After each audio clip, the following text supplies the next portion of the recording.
Student, now see the first question of the last exercise. That is, divide the polynomial px by the polynomial gx and find the quotient and remainder in each of the following.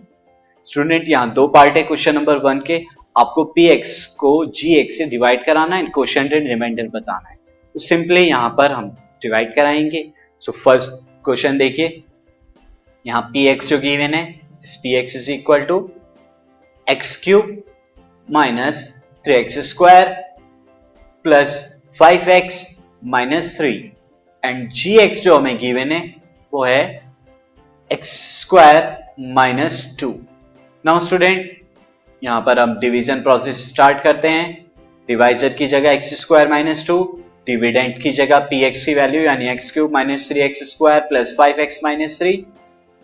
अब x square को x cube बनाना है तो x से multiply कीजिए, quotient में x रखा, x square into x is x cube and minus 2 into x is minus 2x. Sign change कीजिए, x cube minus x cube cancel out, minus 3x square as it is plus 5x plus 2x is plus 7x, minus 2x plus का हो गया.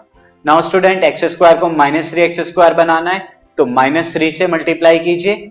सो x square के हम किससे करेंगे, minus 3 से multiply करेंगे. So this will become minus 3x square and minus 2 into minus 3 is plus 6. Sign change कीजिए, this will become plus, this become minus.